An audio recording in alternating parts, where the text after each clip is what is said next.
All right, hello everyone, and welcome to everyone's favorite podcast, Theory. No, sorry, we are Proudland.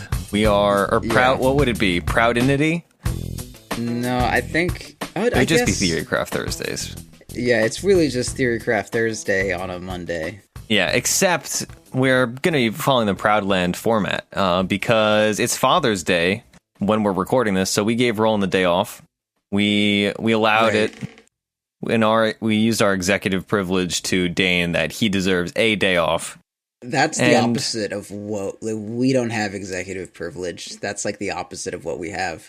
Well, we seized executive privilege. I don't know. Union powers. Yeah, exactly. I'm the leader of the .P labor union, as we know.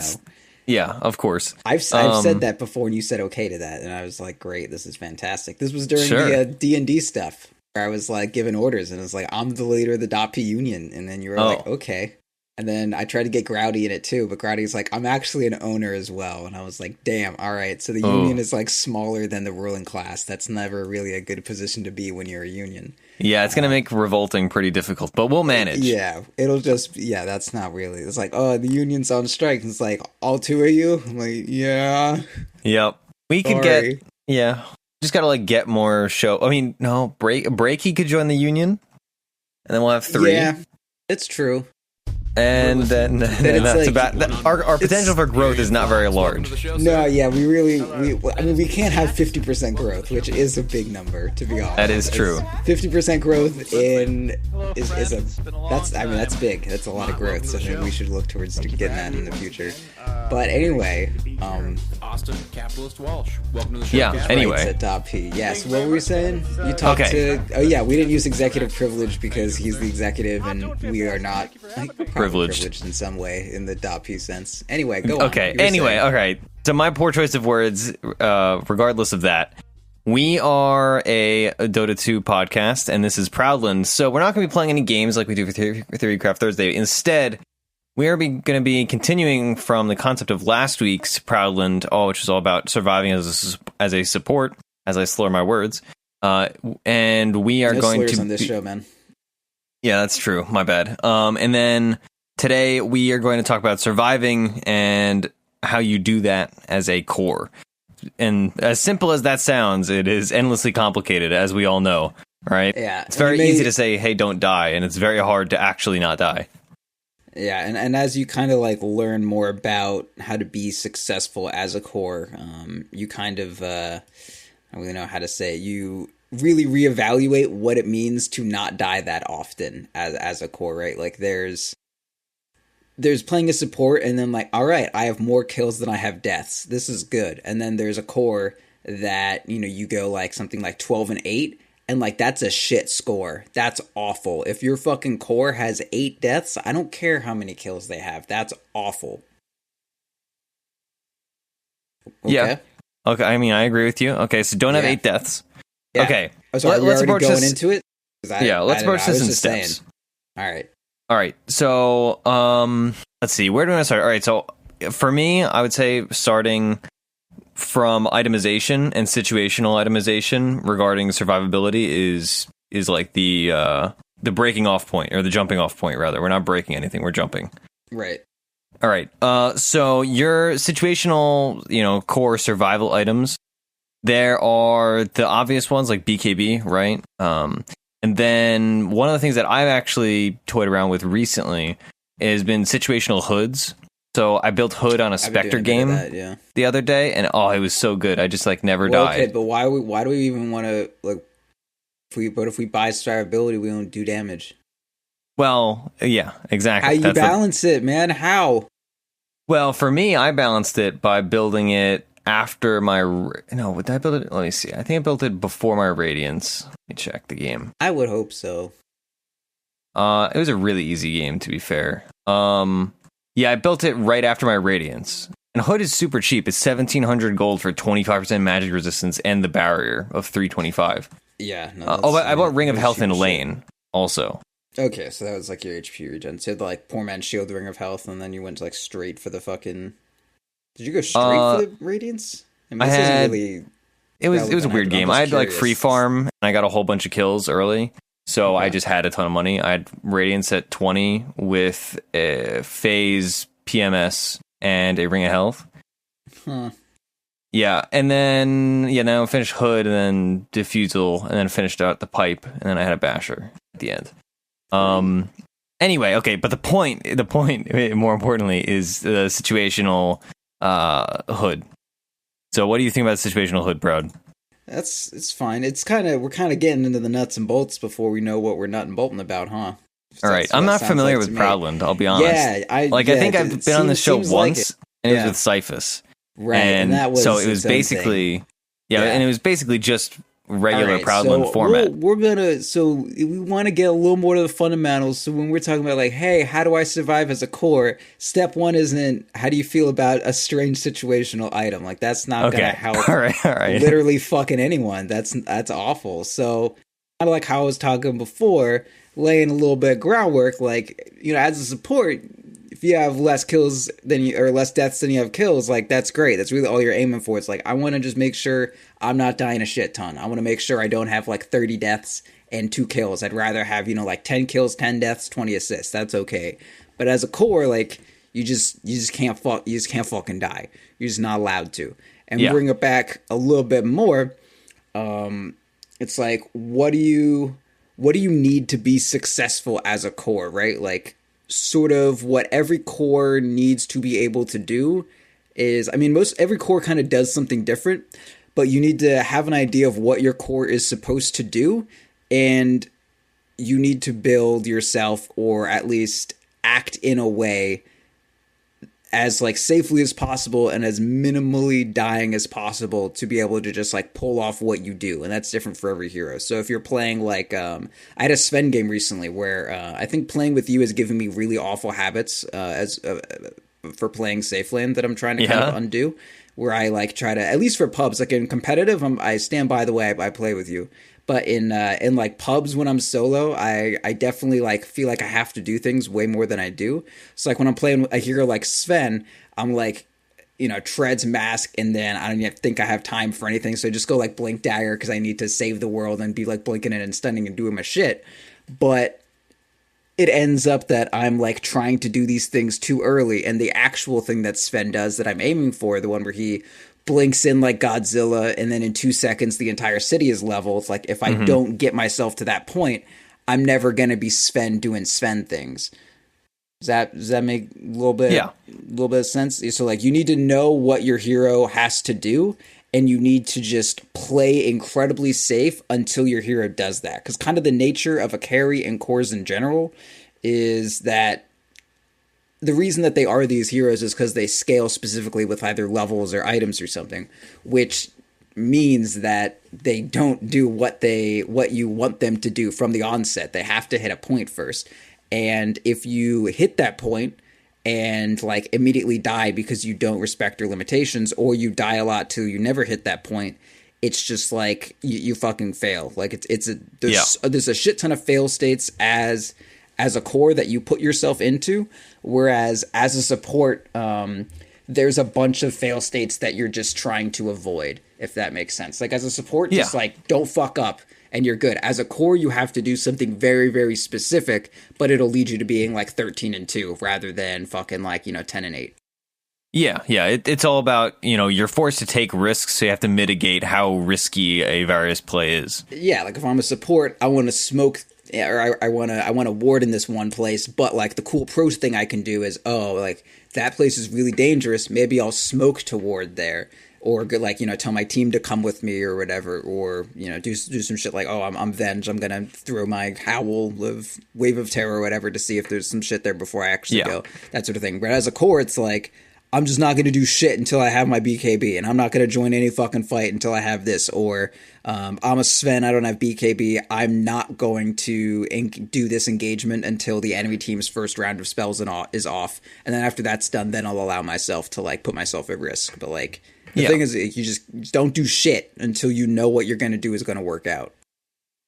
Yeah, that makes sense. Okay, so you're basically setting the pace, right? You're deciding what to take. I mean, ideally, unless you're like getting ganked or whatever. If you are playing the core and you're just trying to, do your core things and not die, obviously, it's also hero specific, but if you are ordering your items, I think it's a little better to talk like lane by lane, kind of, because in general, like most like safe laners and mids and off laners kind of follow a general like rule on what to do. Like almost every mid you get, I wouldn't necessarily call it a defensive item, but kind of like an item that fills you out and makes you a little bit more robust of your generic skill set that's normally tilted a bit in the defensive fashion. Like I can't really think of a hero that just gets like, we don't have Storm Spirits going Orchid first and shit anymore. Like that's just not a thing. Yeah, it's like a pseudo defensive, like a utility defensive, like DPs Veil. Going Yules first, stuff like that. Yeah, or Quap, Ember, and Puck like are going Veil or something first. You know what I'm talking about? And then like Shadow Fiend is getting Tread's Wand, Aquila, and then afterwards goes for his Shadow Blade and that sort of thing. Yeah, you get foundational items. Yeah.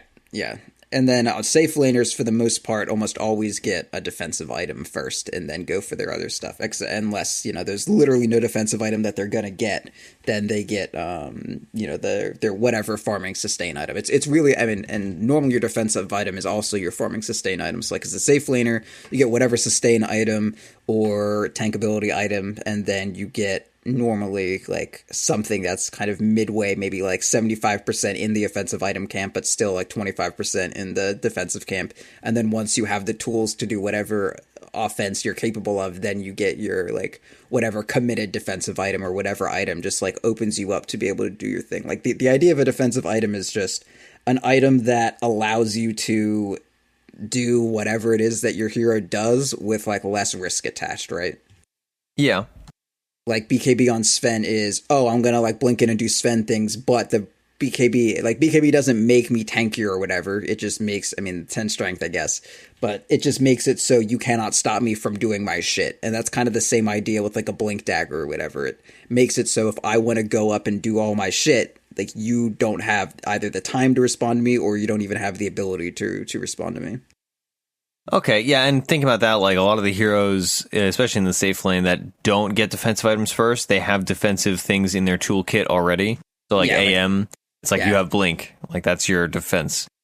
Yeah, and Juggernaut has, like magic immunity built in and the Omni Slash built in, and even then his Manta style is, a defensive ability in like some contexts. Yeah. The Manta thing, I forget, I assume that was on a Proudland that you were saying that Manta is primarily a defensive item in AM, and that got me thinking about how I use it mostly aggressively. Depending on the game. It's a defensive and farming item, in my opinion. Yeah, depending on the game, in as far as I'm concerned, Manta... Yeah. So, like, all right, I was just doing a replay review for this AM game for Mini Ninja, and it was one of those games where the enemy team didn't have any targeted abilities that he needed to purge, so the Manta was better utilized as like a blink Manta, kill somebody right away, pop them. Yeah. That's once you have like Abyssal or Basher, then I think that's that's how you use Manta. But until then, yeah, I guess so. I find that like your Manta synergizes pretty well. Like you're gonna have 4 points into mana break by the time you get Manta, right? And then, you can burst somebody pretty effectively just by, like, separating them, blinking on them, Manta style pop, and then, they suddenly have, a ton of mana loss, and then you just ult them. Yeah, but, anyway. It depends on the context, but yeah. Yeah. Okay. So, going into offlane then, because we covered mid, so mid and safe lane are both buying these defensive items pretty early. Offlane, I feel like, varies a bit more because of the hero pool and, like, the variety of different ways that offlaners just function, because they have more specific goals. But it's all right, this is a ganking offlaner, this is a farming offlaner, this is an offlaner that's going to have nothing. Yeah, like what a Puck builds compared to what like a Centaur builds. Those are going to be pretty different concepts. Yeah. Or an Enigma even. Like those are vastly different heroes in the way they do what they do. Yeah. As long as they all build Blink, I'm happy. Yeah. Okay. Yeah, I wouldn't say... Sorry, go on. No, that's fine. You continue.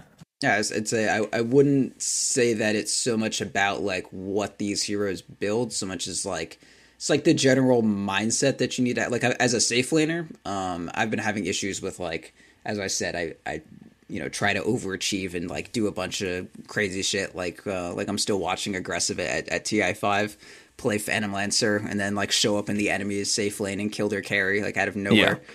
But in general, as a core, like unless you're aggressive and really comfortable with the people that you're playing with who are expecting you to do that sort of thing, like in general, I really think it's best to just fucking not do shit and let that passive gold build up and just not fucking die. Like that seems like the thing to do right now. Especially because since all these, like, gold from fucking everything is so low now, it's unreal. I had a fucking jug game where I had, like, I think it was like 14, 2, and 17 or something like that. And I had 500 CS and I had like 640 GPM. It's like, really? Like fucking 500 CS and 2 deaths? And I'm at 640? So, like, clearly what you do doesn't matter. It's just a passive gold. And as long as you aren't dying and losing gold, like, you're going to have good GPM now. That's just kind of how it is. So I think anytime you go up and you die and you lose gold, like that's shit. Just fucking sit in fountain if you have to. Just don't die. Yeah, I mean, I agree with you. The only game I've had recently, because I've been paying way more attention to this since we talked about it, I had a 12-3 Invoker game with 300 CS, and I got to 640 GPM, and in a 46-minute game. And then other than that, like I barely ever. Like, even in really dominating games. And also, like, that's a Midas hero on top of that. Like, you should be breaking that GPM. Yeah, and it's pretty fucking wild, man. GPM is so... Oh, God. Yeah, it's scary. It so much. For those of us that like farm. Yeah. Okay. All right. So, we've started off and we've established, the positioning of defensive items in each of the core positions. And that basically all of them you're buying it fairly early, right? Because in the early game, spells are more effective, or like spells are more effective. Whereas in the later game, you're counting more on damage items and auto attacks and stuff like that. Yeah. And then utility spells. So in the early game, you're building these defensive items up, right, instead of aggressive items, because you just need to have the health pool. You need to have the utility of things like Yules or Hood. Or other various defensive items. Would you agree?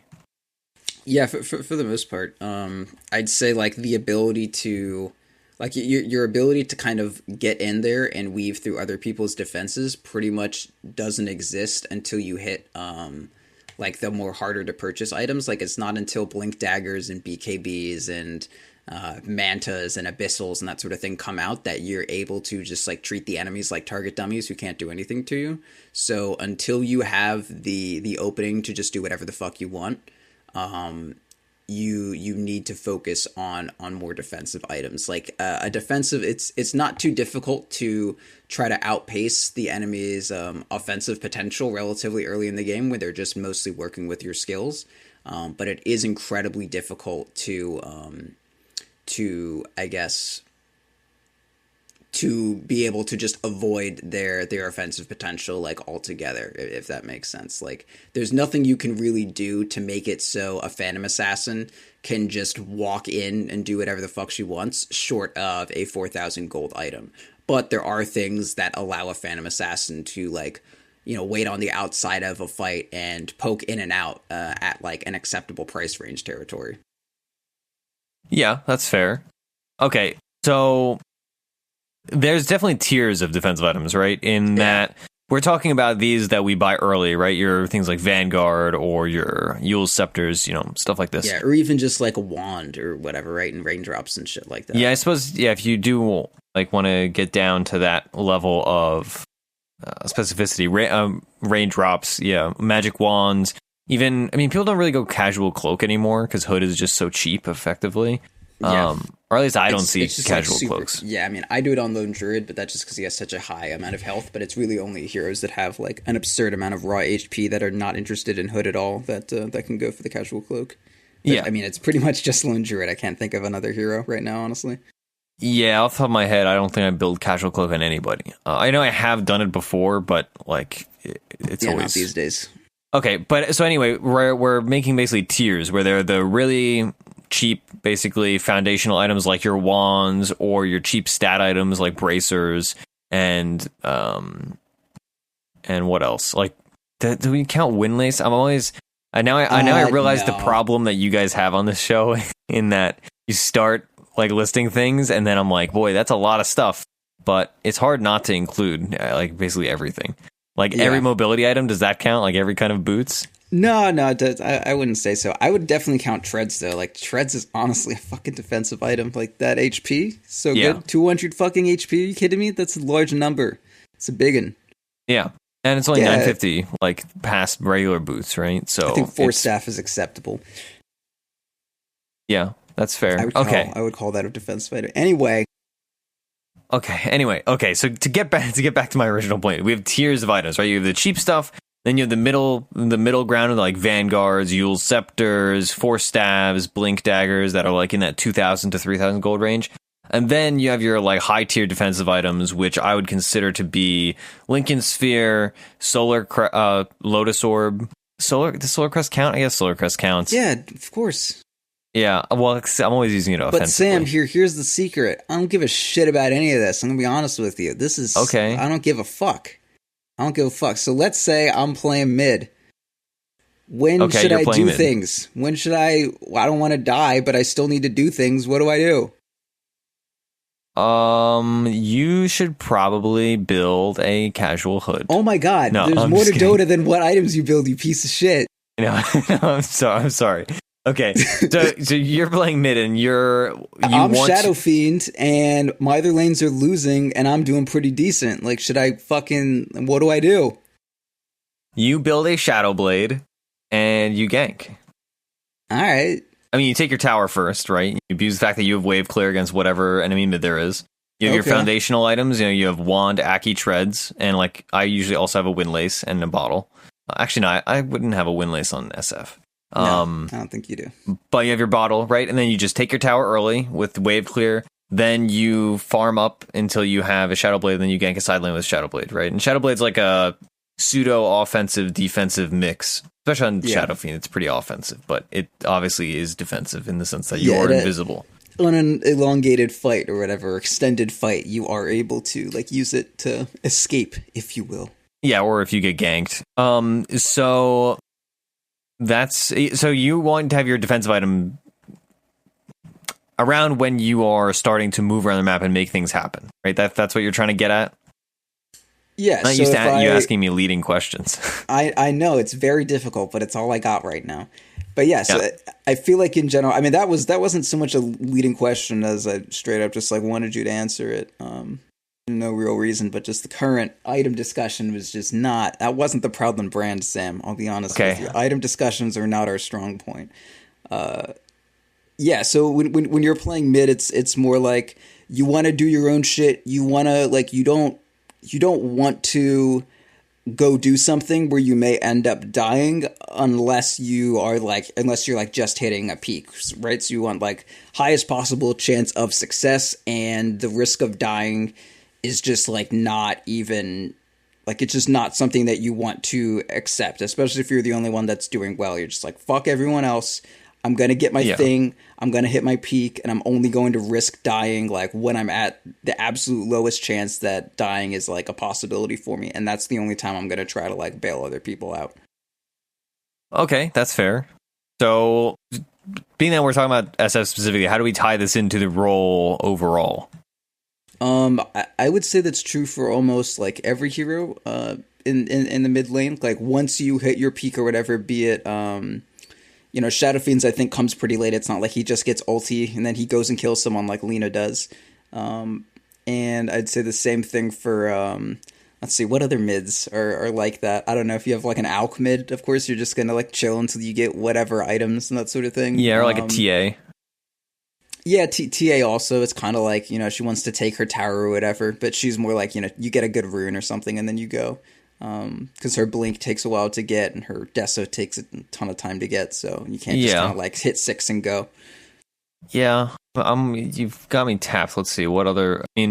Invoker just waits and waits and waits. Yeah, Invoker doesn't do anything. He just, will Sunstrike at some point in time and that's all you're going to get. Yeah, hopefully make it. Yeah. But I mean, we don't need like fucking ton of examples or whatever. But in general, like that's how you should be doing it. All right. So like, what if you're a Lena who does hit a power peak pretty early with her? Like she's got her mana boots and bottle and 6 and like a wand or some shit like that. Like when do you do things on Lena? When do you do things on that little fire person? Every time you either A, have a lot of mana, B, get a good rune, or C, have ult up. Or some combination of those three, ideally. But Lena, you just want to keep up the aggression super hardcore and move around all your lanes, win all your lanes effectively, right? You can, I mean, obviously you stay mid primarily for the early game, but once you're out of laning phase, you can just rotate and win the other lanes through, coordination, hopefully, ideally. And then how do you do that? Like rotate around the entire map and make sure that you're not just like dying everywhere you go. Play well. You've got me tapped, dude. Like, so Lena, using Lena as an example. Imagine how it could go wrong. Like how, like, when wouldn't you do it? When wouldn't I do it? If I've lost my lane, then I don't have the capability to do that effectively. Then I need people to come to my lane. When else wouldn't I rotate around as Lena and make moves? Yeah, like my safe lane is losing and I'm begging my Lena to come, but like, what's the situation where that's not the call? When you have no kill Lena, potential? Yeah, my safe lane keeps dying. Alright, so if the lane just like sucks and you definitely can't fucking do it all yourself, or it just looks hard as shit, you just say like, no, I'm just gonna go be Lena somewhere else and not die.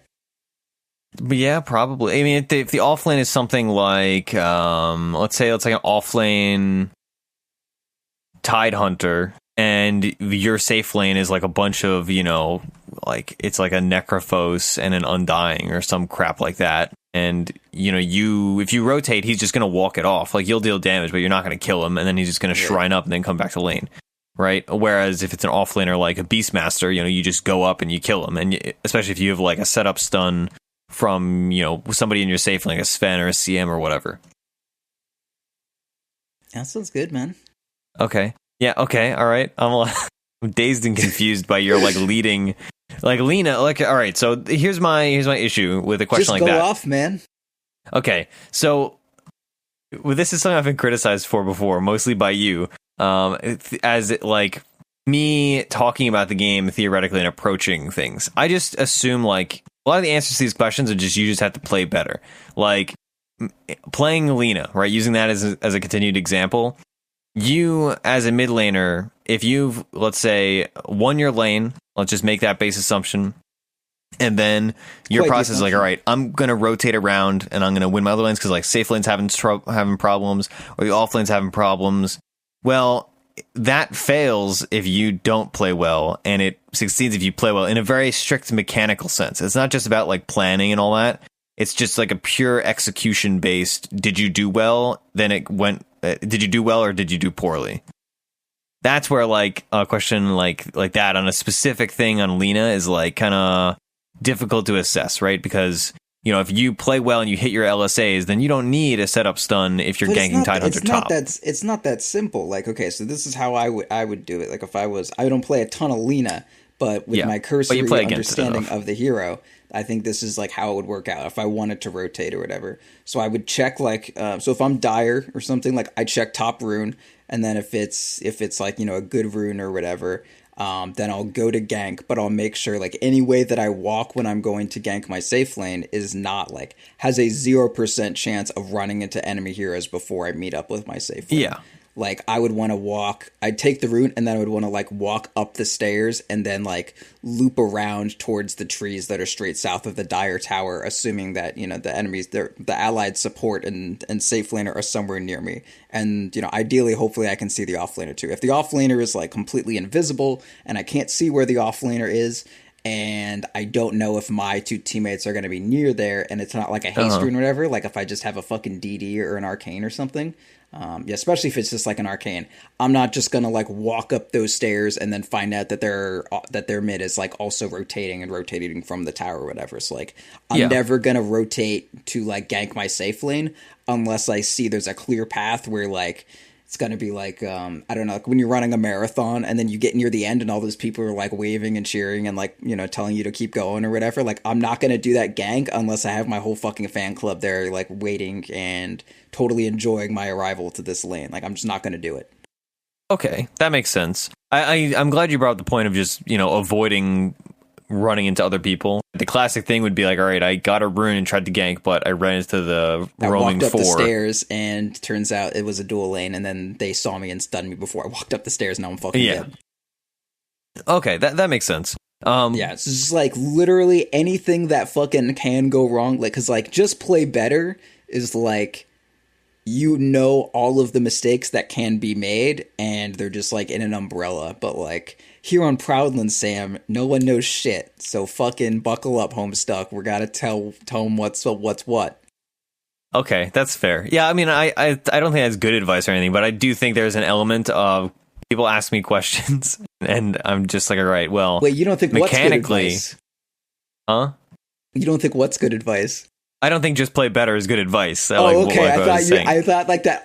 Everything I just said, you were like, I don't think that's good advice. No. But I was like, what the fuck, dude?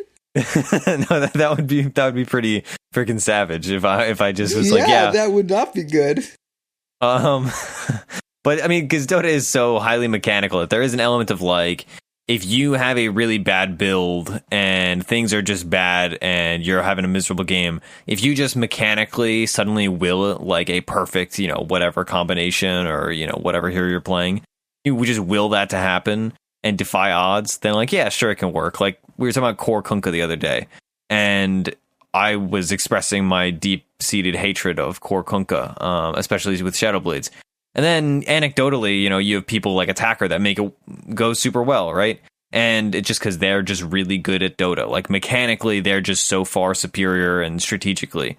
So, but those are not like what's the word? Those are not good examples of Dota overall, right? Like you don't like watching a pro game, right? If you see a Wind Ranger support work because Yapzor is playing it, like yeah, sure he did it, but like that's because he's Yapzor, like he's a literal like 0.0001% of the player pool. So it's not really applicable to like, you know, your average pub player. Like I just played a Wind Ranger support game, and I mean I won it and I did quite well, but I was definitely not playing like freaking Yapzor. So that's why I think there is an element of in Dota, it's just, you know, there is always it can work if you just play really, really well, or you're. No, I mean, something. I don't disagree with that at all, but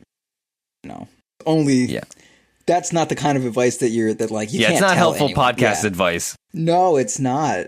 Also, it enables a lot of stupid things. Like somebody's like, well, that works for me, so I'm gonna do it. Like, God, what's a good example? I guess Shadowblade Kunkka, I'd talk about that again as a good example. Like, oh, well, it works for me. Well, I mean, it works for you, but it's still bad. Like, or like, I don't go Aether Lens on Pudge because it works. I like this other. Like, shut up. Fuck you. Yeah, it doesn't work for you. You suck. I hate you. Yes. Anyway, okay, gotta go Aether Lens on Pudge. That was a weird tangent. Yeah, a little bit. All right, so what about as an offlaner? Isn't my job to die? Like, what am I doing, bucko? I mean, if you're the offlaner, right? Get in there and fucking die? Isn't that what offlaners do? They fucking get in there and die? It really okay. So let's break down the offlaner category into like your initiator offlaners or your periphery utility offlaners, right? Okay. Like you have your initiator offlaners like a centaur or a clockwork. Yeah, clock's probably the best example. Those geeks. And then you have your kind of reactionary, not utility offlaners, I would say, but more like just reactionary offlaners that are coming in later in a fight, like. Probably Puck or Tidehunter. A lot of times, you're not ravaging when you start the fight. You're ravaging 5 seconds into the fight because they all grouped up because they forgot that there's a Tidehunter. Okay, so talk about the first category first, right? If you are the skirmishy, just jump right in.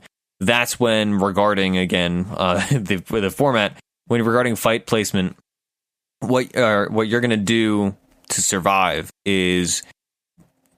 Find somebody on the back lines, right? And then get that person done and killed ASAP so that you can escape, hopefully.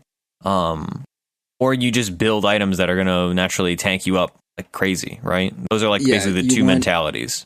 because like, so if you're a hero like Clockwork or a hero like Centaur, or even back when Slardar was the thing to do, you would always kind of try to, and Puck especially is great for this. You want to build yourself, whether it be through items or leveling or whatever the hell you want to do, in a way that you can kind of like, you want to get your set of skills off, and then you kind of need like a binary, no matter what, there's no way I take damage after this. Because if you're jumping into 5 people, it doesn't matter really what your damage mitigation is, because nothing is really going to stand up to 5 heroes all wailing on you. Like, just pretty much nothing.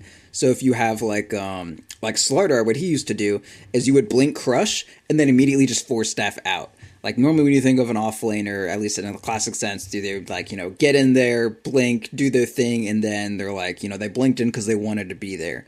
But in actuality, they really just wanted to get the stun off and then get the fuck out. And that's kind of like why Enigma is relatively like a dangerous situation to be in, because when you blink black hole, like, you're fucking stuck there. You can't blink black hole force staff out. Like, no, you're there the entire black hole. So if you don't have the perfect black hole, someone is right there to fuck you up. So for most offlaners, or just like initiating heroes in general, and Puck is again like perfect example. Puck wants to like blink, silence, dream coil, and then like drop her illusory orb, or drop their illusory orb in the middle of it, and then phase shift and then jaunt to the orb, and then everyone's silenced in the dream coil and shit, and Puck is just like straight out of there. Yeah. Okay. Perfect. Yeah. Okay, and then the alternative, right, is your reactionary secondary people jumping in, right? Yeah, like where like you don't need to worry quite as much about the like huge initial set of spells going out, because like if you're Centaur and you blink stun or whatever, like you need to get the fuck out of there as soon as possible because you're about to get blown up. But let's say you have a support Slardar on your team, and support Slardar just blink crushed and then force stabbed out, and all their spells are like on trying to chase the Slardar and trying to get the other people in the backlines, and then they drop a Warlock Golem on everything, and you're the Tide Hunter, and you're like, all right, they used all their shit, they're kind of like expended, now I can blink, ravage, and I don't need to worry about a shit ton of stuff happening because they all kind of use their original volley of spells. The next set of spells are coming up, like kind of cascading. Like one's gonna come up, and then the next one three seconds later, and then it's not quite as organized, not quite all at once. So I don't need to immediately like force stuff out of my ravage. I can just go general defensive items. Like, all right, I'll just use my my Guardian Greaves after a couple spells come out, and I'm down 20% health. And that'll mostly make up for what's happening, rather than dealing with like 5 heroes all punching me at the same time. Okay, so basically just about being more choosy in your fights and being strategic in your placement, right? It's not just, even though it's in the very simple sense, it is just jumping in and stunning people or jumping in and ulting or whatever. You are, obviously, there's a lot of strategy behind that aspect of things. And then your strategy changes depending, and the way that you initiate depends on your selection of, utility / defensive items, right? That are enabling you to do your things. Because offlaners are much less item dependent in general than, a mid laner or a safe laner, in that the offlaners generally are building items to accent their toolkit, whereas mids and safe laners, they're building items that are brute force, just a bunch of stats or damage or whatever. That might be a gross generalization, but I think that makes sense in my mind. Honestly. Yeah. That's actually a good point. Boy, I'm excited we got to that. Incredibly smart. Rephrase that one real quick if you think you got it. I hope I got it. Can you rephrase it in a way that's simpler? No. Yeah, I can't either. I'm gonna be honest. I kind of missed the second half of what you said because I just stopped paying attention for no reason. So if you want to throw that one at me right quick one more time, okay, all right. So the offlaners build items that allow them to execute their toolkit, right? And then safe laners and mid laners are building more simple brute force items, like stat items and very basic defensive items, I would say. Yeah, offlaners are like every resource that they gather is being put into just creating or being able to seize opportunities or create openings for themselves to do the stuff that's built into their character. Whereas carries are more like they need to build kind of a wide swath of items that takes care of almost everything, but for the most part is focused on just ensuring that whatever damage window they do have for themselves is as like devastating as possible. Yeah, and like if we look at it, a lot of actually this is not really a good point. I was gonna say a lot of offlaners don't vary their builds as much as a lot of safe laners and mids, but that's not really true at all. So we can move on from that. Depends on the hero. Yeah, that's very hero specific. So like laning wise as a support, or not as a support, as a fucking offlaner. Like how do I not be dead all the time if I'm against 3 heroes? Like it's hard to be. It's 1v3. Sam, how do I? Yeah, that's rough. That's Toughville. Population Centaur. Yeah. How do I not die, Bucko? I would say, all right, so I don't want to die. I would say your priorities are A, having good starting items, right? And then B, kiting through the trees. Trees are so OP for offlaners. It's actually ridiculous. Yeah. How, like, all right, so what's like a common support duo? Let's say it's like Spirit Breaker, CM, right? That's a pretty solid, 4 or 5 combination that you'd see in pubs. If you're playing an offlaner against that, you are going to want to just kite through the trees, because if Spirit Breaker's not there, a CM is not going to be able to zone you, and the Spirit Breaker is going to be roaming. And then once he's not other places, then you got to be a little scared, and then you move back. This is going to get you XP, even in a really tough lane like that, where if you were just standing in the middle or trying to get any CS, you might die. But if you've started in the trees and stay in the trees, you can eke out a good deal of XP. And then once you have like level 3, let's say, or level 2, then you can actually participate in the lane, because then you hopefully have enough abilities to survive a gank, right? Because the most dangerous time for any offlaner is at level 1, basically, right? Right. Is just most offlaners, it's like they kind of have like 2 skills that make them work, right? Like think of Bat Rider. It's like it's not just Napalm or Firefly. It's like you have Napalm and Firefly, you're fucking devastating at that point. And like Bristleback, you only have Quills. Like Quills is nice, but you kind of need Quills and Bristleback to be Bristleback. Yeah. Yeah, or like Clockwork. Like, yeah, sure, having Cogs is great, but you want to have Cogs and Battery Assault. Otherwise, they're just going to walk past your Cogs and kill you. And of course, Timbersaw Reactive Armor, great. Timber Chain, great. If you only have one, though, you're just immobile and tanky, so you still die, or you're mobile and not tanky, so you still die. You need to be mobile and tanky to live. Well, yes, I would say, yeah. I would say that Timbersaw's reactive armor is maybe the most aggravating and annoying and imbalanced skill I've ever had the displeasure of playing against. Once he's level 3, I agree, but I'm just like, not to say that it's bad, but I'm just saying if I'm against a Timbersaw, the first thing that comes out of my chat pane is kill Timbersaw level 1, kill Timbersaw level 1, and I'll say it 4 times, and that's the first thing that comes out, I guess, 4 times now. Yeah, no, that's fair. I was just having like terrible flashbacks of playing against a Timbersaw, any Timbersaw, and the most. I was about to be mean there. People just pick reactive armor and then they're unkillable, and it's not fun, and I hate it so much. It's pretty rough. Especially freaking Timbersaw mid. Good lord, what a miserable time that is to play against. Okay. Yeah, I remember the first time you went up against that. That was quite the day. Yeah, oh boy. Like Windrunner, you were like, what do I do? He's under my tower. He doesn't care. Yeah. That was a time. That was literally maybe the worst lane I've ever played in my entire life. Like, so you like losing lane matchups that are like, oh, I'm playing like TA versus Viper or like something like that. It's like, yeah, sure, that sucks. Like, that's not fun. But then you play against Timbersaw and you're like, all right, I'm not like, I can't kill him. And when I hit him, he heals.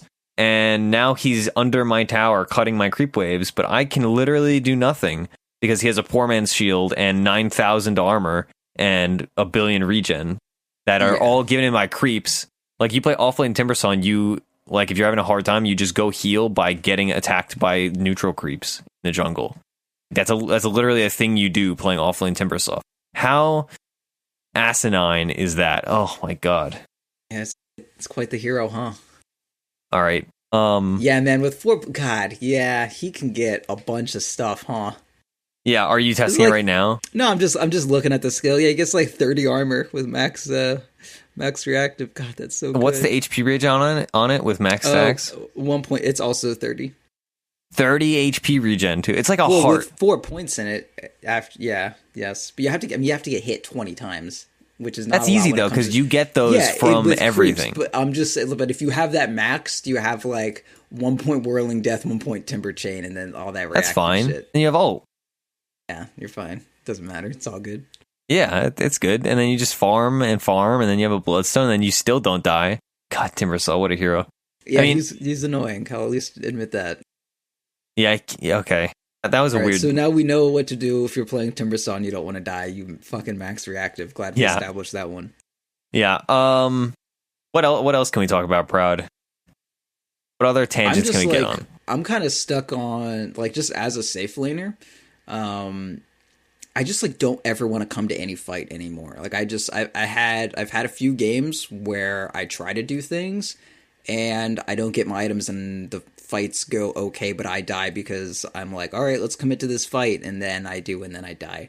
And then I play like another game and I'm like, fuck it, Maelstrom first jug, and then I go like Maelstrom into Manta, and that was the game where I had like, I think it was like 660 fucking CS or something, and then like still only 640 GPM, but like I carried the shit out of that game. I did fucking great. Yeah. And I'm like I'm pretty sure that's just like what you should do.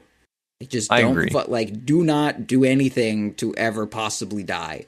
Just fucking don't. Like, as a safe laner, like, I feel like most games I've played where their carry is really what fucked us over are ones where I just didn't see their carry the entire game, and then the carry came out and killed us, and everything sucked. And I was like, oh, well, that's bad. It's very rare that I'm seeing a carry over a large portion of the game, and also I'm very scared of them. You know what I mean? I agree. I don't like that is true, but I've definitely had that feeling recently. If I'm playing against usually a safe laner, but even sometimes mids, where it's like, all right, we're winning these fights and like we're killing the other 4 people, but there's like an invoker split pushing and free farming, and he's just gonna win them the game. And it is definitely like more.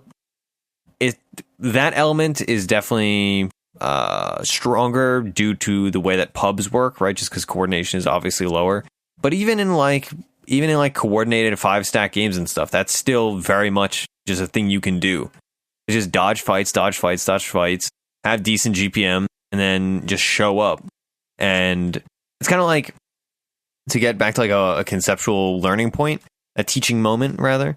It's kind of like, do you remember that Owie video where he did a replay review and he spent a good deal of time, it was like 2 years ago probably, he spent a good deal of time just looking at every time the carry rotated to get a kill or to do anything, and just calculated how much gold they lost by leaving the creep wave. Yeah. And it was like, all right, an anti-mage or something. It's like, all right, so you didn't farm those 3 waves in these camps and you gained 250 gold. Yeah, exactly. All right, you killed an offlaner, but you split the gold 3 ways, and each of you got like 180 gold. But you missed a full creep wave, and then also a jungle camp that you could have gotten, and now you're missing more creeps because you're running back from a fight and you have no mana. It's like that kind of stuff is really... I mean, I like that about Dota, I will say, but it is very... what's the word, like antithetical to how a lot of people play Dota, right? They think, all right, like kills, like if we're killing the opponents, it should be good. In reality, you don't need to kill opponents. You just need to like hit buildings and get gold. Yeah, like also it's worth like all that time that you spend doing things. Now the opponents are dead and they have that much time where they're not going to be doing things. But yeah, like versus, a carry free farming versus a carry, killing an offlaner, and the offlaner, like rather a carry free farming and an offlaner jungling, and your supports getting kills somewhere else, versus everyone being involved in like killing that offlaner who probably wasn't getting a lot anyways. Like, yeah, you're probably better off just like going somewhere else in your carry free farming. But then also, I mean, that's not to say, never kill offlaners if you're a carry. Like if you're not able to farm because of the offlaner, then it's pretty fucking good to kill them. But yeah, there are a lot of circumstances where like basically your main goal in Dota 2 as a safe lane core, and then a bit more as and then also, I guess I should say as a mid and a bit less as an offlaner is like you want to get these fundamental items that allow you to do your thing, right? Like you cannot win a game with the items that you have at 18 minutes. It is just not going to happen unless you have a very specific team composition or they have someone abandoned and they all give up. Like you need to hit certain items in order to win a game, like full stop. There's just no way to do it otherwise. And if you are like doing anything that is not getting you towards that state, like you're just not going to win. Like you need to visualize like what is the place where my hero does the things that they like need to do in order to win a game. Like I want to be Sven. I want to get to that point where I jump in and I two-shot everyone with my BKB up. That I don't really want anything else. There's no state where Sven is at 17 minutes and he walks up to 4 heroes and cleaves them all down without dying. Like that's just not anything that has ever happened in a game of Dota 2.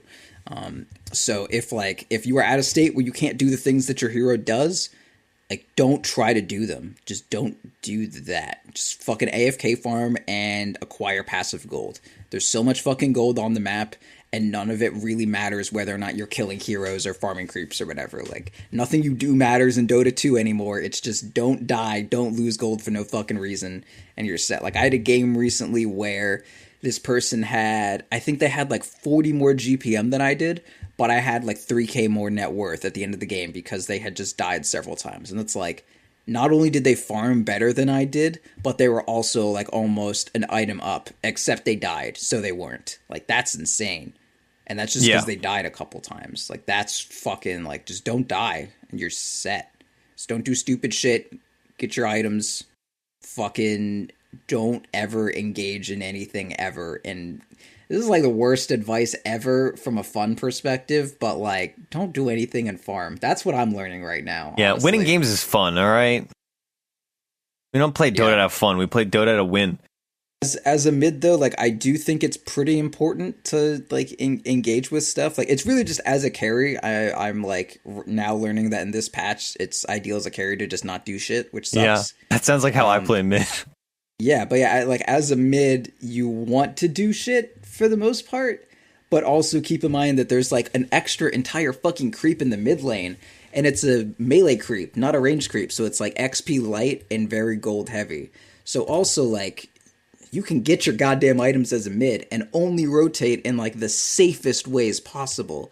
Like dying is such a big deal right now. I don't even think getting kills is that big a deal, but I think dying really, really, really is a huge deal in Dota right now. So, like, don't fucking die, you guys, okay? Don't die. Just don't do anything risky. If a fight looks rough, don't fucking go to it. If people are gonna die, let them die.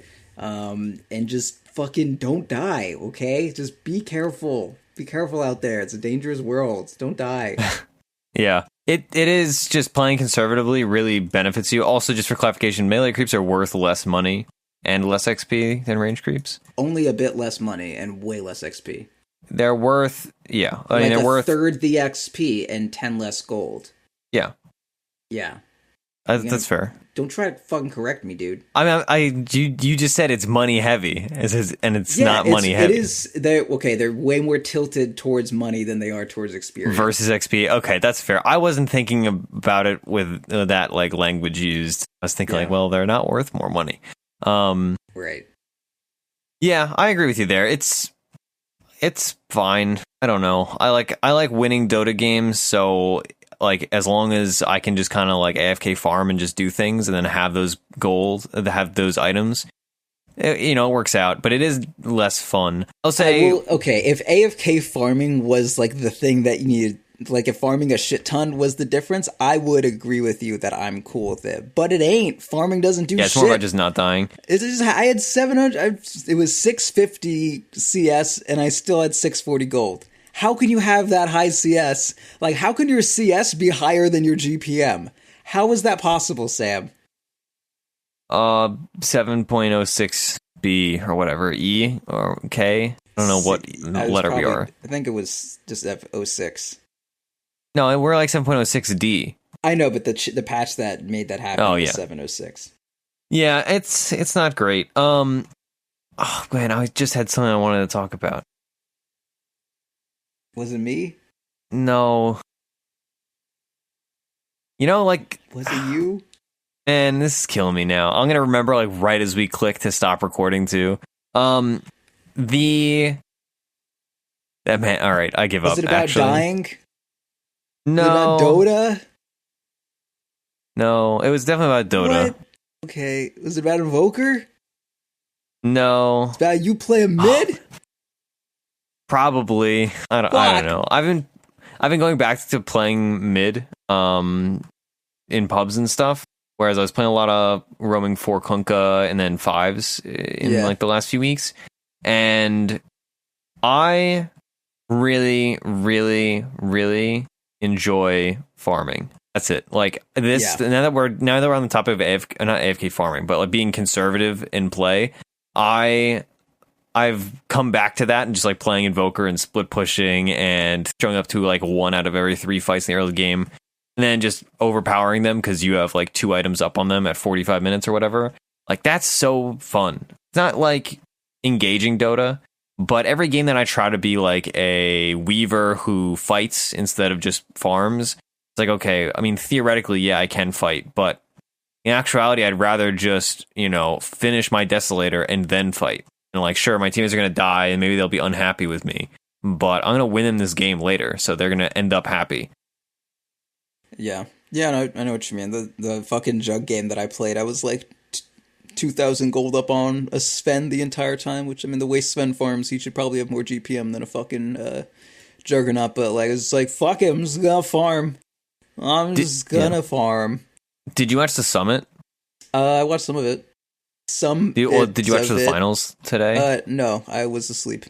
Oh, okay. There was a Sven support in Game 5. Yeah, I did see part of that, and it was not as interesting as I was hoping it would be. I thought it was pretty fun to watch. Yeah, I mean, it just kind of did, like, it wasn't like, oh, so that's what you do. It was like, okay, that can work. Yeah, that's fair. I like that they picked, I shouldn't say I like it, but they picked Warlock, and man, Warlock's such a good hero with so little skill floor that it hurts. Like, obviously, they're pro players, they play great Warlock, but Warlock is one of those heroes that I watch and I'm like, man, literally anybody could do this. This hero is so strong and has like really easy to use abilities. He has a ton of HP and great starting stats, so he's hard to kill and not squishy for basically the entire game. Doesn't need defensive items really, so you just build, unless like, sometimes you do, but in general you don't really need to build them. And you just throw rocks down and do 1 billion damage and you let the game play itself, basically. Yeah. Oh my god, I hate Warlock. He's so good. I've had so many games on, like, I feel like every time I pick Lone Druid, someone picks Warlock, and then I just spend all my time living inside of the fucking upheaval. Yeah. Like, I'm just always inside upheaval. Given any time, like, if you see me ever in Lone Druid, just, like, spectate the game, and there's a 40 to 70% chance at any given moment that I will just be, like, chilling in the middle of an upheaval. Yeah, and then they fatal bonds you and your teammates to your bear, and then just kill your bear. And then no, they do that, and then I start farming ancients with my bear, and then my whole team is like screaming, "Stop taking damage!" I'm like, my bear's tanking, it's fine. And then they all die while I'm farming ancients with my bear, taking an absurd amount of damage from all these from the fucking new camp that does wild shit. Anyway, yeah, play Warlock mid. That's like I think a literal. Wait, they played Warlock mid? No. But they played Warlock 5. They played it in aggro duo with AM Warlock, and they farmed, obviously, AM. And they went Orb of Venom first AM, and just dominated the lane. I forgot what the matchup was specifically, but it was pretty sick. I love when AM just, like, fucking leverages his, like, mana break early, and just dominates the lane. I may start doing that. I wouldn't... I mean, they were playing in an aggro lane, so, like, they were against a core. But even I think fighting. It's like Sand King Medusa that they were playing against. No, that's weird. And they just like slapped them around and just leveraged the fact that they had an Orb of Venom and more movement speed and got like a double kill at like minute 2. It's pretty cool. Awesome. Yeah, I had a Slark game a bit ago where I was against like a centaur and I just went I I went EWE, so I just had that 2-point essence shift, so it lasts for 30 seconds, and then you can just like 1v1 any melee hero with Slark out of nowhere, and they're like, what the fuck? Slark's weak. But no, you have 2 points essence shift, so you have like 90 damage forever, and they don't have any armor. It's great. Yeah, can I make a confession? Or Sure. like we're nearing the end of this game, end of this podcast, so I will just embarrass myself in Dota wise. I probably played. Let's see, how many Slark games do I have? I have like 100 did you Slark max games. essence shift? No, worse. Okay. Let me look at my. There's something worse than that? Oh, trust me, it's worse. Oh, why Stats? How many? All right, 1 second. Heroes. Okay. Slark. How many Slark games do I have? 6? I have 73 Slark games. That was close. And probably 24 of those, I would. Oh my god! I'm embarrassed saying this. I would get Essence Shift 1 point, maybe 2, and then get stats instead of the 3rd and 4th point. Because I was like, man, I'm gonna have the stats myself, and then I'm stealing enough stats for the fight anyway. So why would I want to put extra points into stats? Like fights aren't longer than 30 seconds. Okay. Oh my god. What a stupid, incredibly dumb idea that I had ever. I'm still just mortified at like some point in my strategic life was me saying, man, I should just play Slark and skill stats instead of leveling up Essence Shift. All right. That's it. That's definitely worse than all the things you were thinking of. Person is like, oh, what's like the worst thing you've ever done? They're like, oh, one time someone asked me to close the door and I didn't because I was mad at them. And you're like, okay. I wouldn't have a good answer for that question either. I don't do bad things. Well, you snuck into a fucking knife factory. Okay, why do you keep trying to bring this story up? I don't know. It's the only story you have that's interesting. Like, Ursi got drunk and snuck into a knife factory by himself. Like, that's like a good cliff note. You know, like if I saw that, if I was like walking by a newspaper and it's like, local boy gets drunk and sneaks into a knife factory, you won't believe what happens next. Like, I would want to know, like, what happened? Did he like fall into a vat of knives and become a knife man? Or like what? Oh my god, I think they just assembled them there too. I don't even know. I still have that scar on my wrist from that whole experience. Oh, see, now it's even more enticing. Like, what? There's a scar? What happened? Yeah, he fought the knife baron and fucking has a scar to prove it. Man, and I like that we're not going to actually explain the actual story. We're just going to allude to the fact that there is a story involving me and a knife factory and alcohol. It's just such like a bizarre situation. Like, how do you end up in a knife? Like, how do you find a knife factory? It just, things just happen, all right? You don't got to think too hard about it. It just, one thing leads to another. Right, do some plugs. Yeah, let's do plug plugs. The knife factory. Right, they are sponsoring your life for now. On patreon.com/defense of the patience, you can support us. We do special Patreon episodes. We put one out recently that was just Proud and myself. Yeah, I forget done what like 3 shows. How much money are we getting this month? All of them. Oh my god.